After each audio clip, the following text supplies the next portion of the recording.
आपने सुना होगा वो 60 आवर एयरलिफ्ट, बड़ी बात हुई साहब, ये 60 आवर एयरलिफ्ट है साहब, टर्की से और चाइना से बहुत कुछ आ रहा है। तो ज़रा इसको ज़रा पर्सपेक्टिव में रखें। राइट, चलिए देखिए, ये कोई अनदर राउंड जो भी पाकिस्तान के साथ होगा वो अंदर ही होगा, पाकिस्तान के अंदर, और ये पूरा कहानी पाकिस्तान के अंदर का जो प्रॉब्लम है उसके लिए है।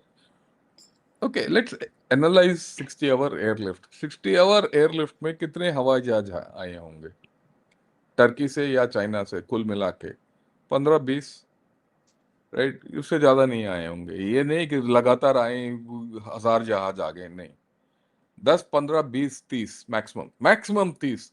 अगर 30 भी आ गए तो उनके टनेज के हिसाब से ले लीजिएगा, तो ये 30 हेवी लिफ्ट एयरक्राफ्ट लेके आए जो भी सामान, वो आधा शिप लोड है, सिर्फ आधा शिप लोड है, उससे ज्यादा नहीं है, राइट।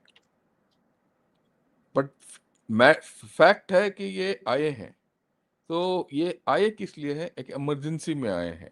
ये बड़ा मेजर कोई प्रिपरेशन नहीं है ये, कि पाकिस्तान जाके शुरू हो जाएगा भारत के साथ लड़ाई, जब वो उसके चारों तरफ प्रॉब्लम ही प्रॉब्लम हो। तो ये आया है एज इमरजेंसी, और ये इमरजेंसी के लिए कहाँ कहाँ आया है? एक सेट आया है, अभी ये नहीं पता, कोई मुरीद बोल रहा है, कोई नूर खान बोल रहा है, कोई कराची बोल रहा है।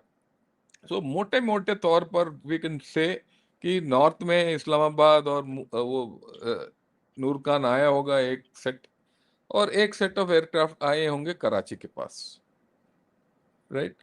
एंड टर्की से कुछ आए हैं और कुछ चाइना से आए हैं। और टर्की से कहाँ आए हैं, टर्की से या चाइना से कहाँ उतारे हैं, ये डिटेल्स किसी को नहीं पता, सिर्फ ये right, it's in the air, but it's a reasonable guess कि इट्स अ द इतने हवाई जहाज with equipment won't come if it is not an emergency, the way it is moved, right. Equipment is something which Pakistan needs.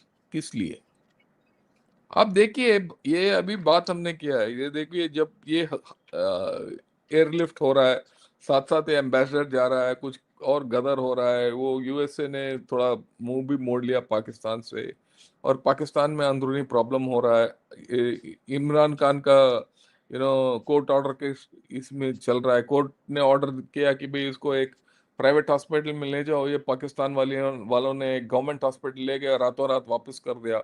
कुछ भी हो सकता है पाकिस्तान के अंदर आज के दिन, अगर आउट ऑफ कंट्रोल हो गया। और इसी बीचों बीच अगर कल बलूचिस्तान ने बोल दिया कि भाई हम तो इंडिपेंडेंस डिक्लेयर वैसे कर चुके हैं वो, कि आज कल से कल पूरा झंडा अगर बलूचिस्तान के अंदर ये झंडा अगर पाकिस्तान का निकाल दे, तो पाकिस्तान आर्मी को कुछ करना पड़ेगा। और उसमें क्या है कि चाइना का इंटरेस्ट है और टर्की का इंटरेस्ट है। टर्की ने तो पैक्ट किया है भाई, तो कुछ तो कदर करो, ऑलरेडी वो पैक्ट का उल्लंघन हो गया है। आई मीन जिसको पता नहीं, मैं बताना चाहता हूँ, ठीक है। वो 4 दिन पहले इजराइल ने सीरिया के अंदर एक पुराना एयरबेस के अंदर अटैक किया है। अटैक क्या किया? वहां टर्की वाले डिप्लॉय करना चाहते थे, और टर्की वालों को उधर से कदेड़ दिया। ऑलरेडी ऑलरेडी टर्की के ऊपर अटैक हो गया है, और इन्होंने क्या किया? कुछ नहीं किया। और ये मांग रहे हैं कि यार भाई कोई आके हमारे ऊपर अटैक कर ले तो हमें कुछ चाहिए। और मोर इम्पोर्टेंटली इंटरनल प्रॉब्लम है इनका। Okay, so there is no doubt in my mind कि ये एक इंटरनल सिचुएशन को अवॉइड करने के लिए इनको कोई इमरजेंसी स्टोर्स चाहिए था, क्योंकि पाकिस्तान का इंटरेस्ट है, सॉरी चाइना का इंटरेस्ट देखिए इस इलाके में पूरा ग्वादर में इंटरेस्ट है। अगर राइट, अगर बलूचिस्तान कल कुछ हो गया और ग्वादर में कोई मैसेकर हो गया, तो फिर क्या होगा? फिर तो चाइना का भी अनर्थ हो जाएगा ना। So China has to help Pakistan out. अगर पीओजे में कुछ हो गया और पॉलिटिकल सिचुएशन पलट गया, तो चाइना का इंटरेस्ट तो गए। So China's interest is to keep Pakistan alive. और उसके लिए पाकिस्तान मांगेगा कि यार मेरे को ड्रोन दे दो, मेरे को कम्युनिकेशन इक्विपमेंट दे दो, कुछ सैटेलाइट कम्युनिकेशन सिस्टम्स दे दो, पता नहीं क्या है उसके अंदर, बट ये यही तो मांगेगा, यही तो हवाई जहाज में आ सकता है। उसी तरीके से कुछ ये टर्की से भी मांग रहे होंगे कि भाई दे दो हमें, नहीं तो हम लोड फिर सऊदी अरेबिया का भी इंटरेस्ट है कि भाई कोई तो हमें बचाना चाहिए ना। सो पाकिस्तान कैसे लुढ़क सकता है, तो टर्की को बोला होगा यार इनको कुछ दे दो ना ताकि वो संभल जाए। And you see let me also divert bit and go into the Mecca pact. क्यों अभी तक हम सोच रहे हैं कि मेका पैक्ट है क्या, किसके लिए है? क्या पाकिस्तान को मदद करने के लिए है कि सऊदी अरेबिया आके अगर पाकिस्तान और इंडिया का अगर कोई लड़ाई हो गया तो सऊदी वाले आएंगे क्या, या टर्की वाले आएंगे? नहीं आएंगे, सबको पता है। और ये तीनों देश they have gone to the street to say कि भाई ये हम किसी के साथ एग्रेसर नहीं होंगे, ये it is mutual defence pact, ये डिफेंस के लिए है। और ये मैं सोचता रहा कि ये डिफेंस क्या है, डिफेंस क्या है, डिफेंस क्यों ये डिफेंस का आलाप क्यों दे रहे हैं?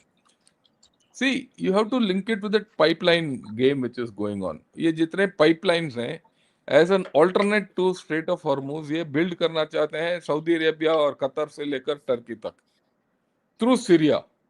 एंड इसीलिए and Turkey has its own game on the trans Caspian pipelines, और कुछ नए पाइपलाइंस आ रहे हैं इराक से लेकर आउट थ्रू सीरिया। ये सब सोच में है, इसमें पैसा डुबाया जा रहा है।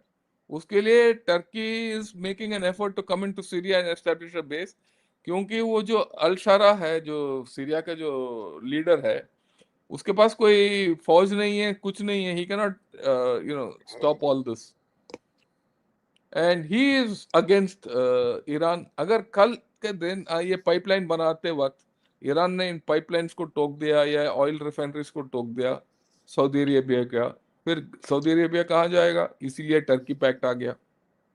Turkey will protect those life pipelines in Syria, और सऊदी अरेबिया में पाइपलाइंस और रिफाइनरीज का प्रोटेक्शन जो है ना, ये पाकिस्तान को दिया जाएगा।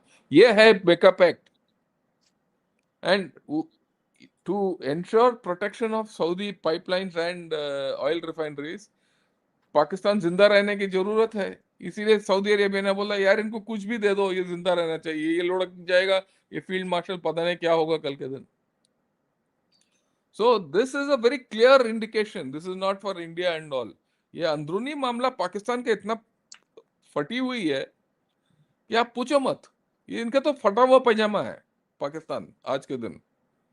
सो I don't, I mean we can keep thinking कि भाई ये आका इंडिया और पाकिस्तान के बीच में लड़ाई होगा वगैरह वगैरह। I don't think so at this point of, I mean कुछ भी हो सकता है वैसे देखे जाए तो, but at this point of time Pakistan is fighting with a back to its wall to survive, right? He and ये Asim Munir is playing a deep game, it's a risky game कि भाई मैं पूरा पाकिस्तान का बादशाह बन जाऊं, और उसके लिए चाइना और टर्की इसको हेल्प कर रहे हैं।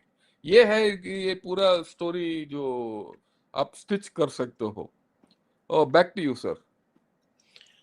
जनरल पांडे, आप कैसे देखते हैं ये एयरलिफ्ट हो रही है, ड्रोन्स आ रहे हैं, इक्विपमेंट आ रहा है और बड़ा हल्ला गुल्ला हो रहा है कि साहब आप सिंदूर 2.0 का ट्रिगर है ये?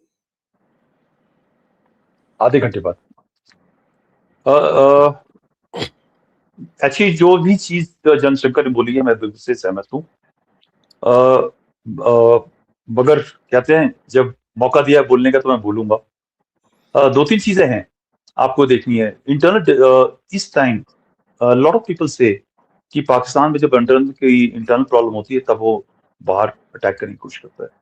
जब आप हिस्ट्री देखेंगे तो आप ये रियलाइज करेंगे कि पाकिस्तान ने एक्सटर्नल अटैक या एग्रेशन करने की तभी कोशिश करी जब उसके पास में वो ये लगता है कि मैं अभी पावरफुल स्टेज में हूँ, इकोनॉमिकली, मिलिटरीली या जियो पॉलिटिकली मेरे पास में कुछ ना कुछ सपोर्ट है। ठीक है, ये तीनों चीज उसके पास में नहीं है। दूसरा जो इंटरनल चैलेंजेस हैं, जब भी उसके इंटरनल चैलेंजेस हैं उसकी आर्मी, उसकी सिक्योरिटी फोर्सेस उसको मैनेज करने के लिए अंदर लगी है। और जनरल शंकर ने बहुत साफ साफ और सही बोला है कि ये जो हालत आज पाकिस्तान की है ये इससे पहले कभी हुई नहीं है, और ये सच है। आज जो कमिटमेंट है उसकी ट्रूप्स हैं, फोर्सेस हैं पूरे देश के अंदर इंटरनली, वो बहुत ही ज्यादा कमिटेड है। द अदर पार्ट में जो आपको देखने वाली बात है कि इससे पहले धर्म के नाम पर इंडिया को बदनाम करने के नाम पर आप अटैक हमले के लिए चले जाते थे और आप देश को इकट्ठा कर लेते थे। मगर ये हालत अभी चेंज हो गई है। आज इतना डिसेंशन है उस देश के अंदर कि अगर वो बाहर हमला करने की कोशिश करेंगे, वो देश अंदर से टूट जाएगा।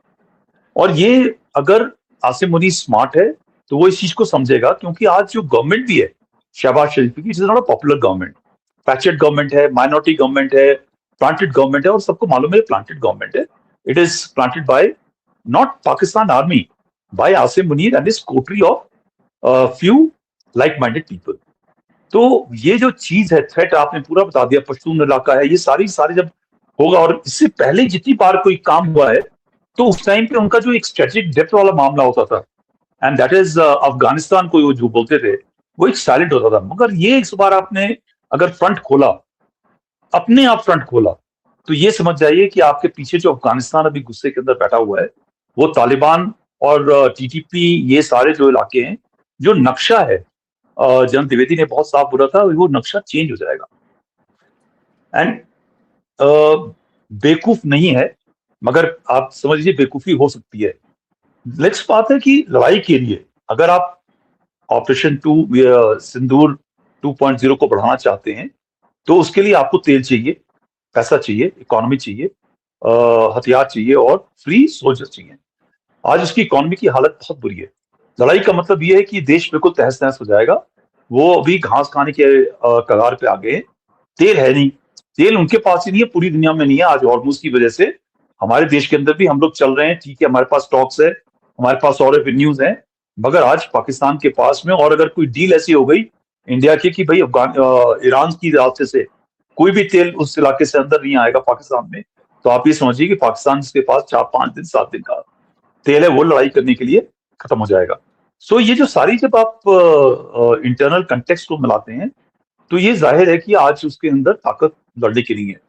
रही बात जो सामान आया है, ये सारा सामान बिल्कुल सही बात है, वो इंटरनल मैनेजमेंट के लिए है। मगर आप जो दुष्टता होती है उसके अंदर, अगर वो ड्रोन्स ले आ करके वो कुछ फूलहाड़ी करने की कोशिश करते हैं, वो संभावना हमेशा रहेगी। और इसी जो इंडियन पॉलिसी मेकर्स हैं, स्ट्रेटेजिक थिंकर्स हैं, जो काम करने वाले हैं, टॉप लीडरशिप है, उनका फर्ज बनता है कि जो दुश्मन, जो वेवर्ड दुश्मन होता है, वो कुछ भी कर सकता है। और आपकी जो तैयारी है हमेशा सतर्क रहनी चाहिए। इंटेलिजेंस तो होनी चाहिए, बट आपकी जो फोर्स है वो हमेशा तैयार रहनी चाहिए। ये ना हो कि आप ये समझते रहें कि वो इंटरनल मामले में रहेगा, जो ट्रेंड है वो ट्रेंड है, और उस ट्रेंड के हिसाब से वो लड़ाई नहीं करेगा। But you never know. जो आसिम मुनीर है वो बड़ा रेडिकल आदमी है, और रेडिकल आदमी बहुत ही सेंसिबल आदमी होता है, क्योंकि जब उसकी अपनी मौत पे आती है तो वो हमेशा बचाव करता है। आज उसकी सिचुएशन बिल्कुल कॉर्नर हो गया है, and I am sure he must be trying to protect himself in some manner और अदर। Thank you ji. और ये भी पूछ लें जनरल शंकर से, इमरान खान जेल से बाहर आ रहा है साहब, गुड न्यूज़ और bad news for Asim Munir? देखिए, Imran Khan out of jail is bad news for Asim Munir, let's be very clear. इसीलिए उसको रातों रात ले गए हॉस्पिटल और रातों रात वापस अडियाला जेल वापस कर दिया।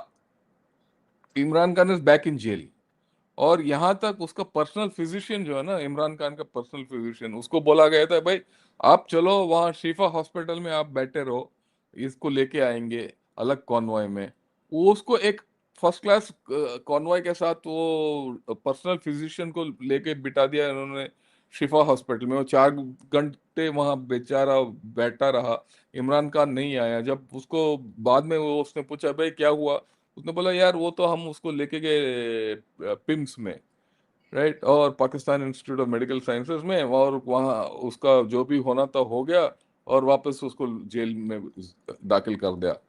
Asim Munir will never take a chance, कभी नहीं चांस लेगा कि इमरान खान बाहर आए, क्योंकि अगर इमरान खान बाहर आ गया, वो वही बात है भाई, टाइगर को बंद करके रखो, टाइगर बाहर आएगा तो खा जाएगा हमें, राइट। ये इमरान खान छोड़ेगा नहीं इसको, असीम मुनीर को नहीं छोड़ेगा। बाकी पाकिस्तान आर्मी के साथ क्या सुलह करेगा वो अलग बात है, असीम मुनीर को नहीं छोड़ेगा। और असीम मुनीर का पूरा खेल खत्म हो जाएगा। उसको तो मेरे हिसाब से ये ऐसे खेल चलता रहेगा, और उसको वहीं बंद करेंगे और ऑफिशियली वहीं मार देंगे। ये उसका अंत वही है मेरा हिसाब से।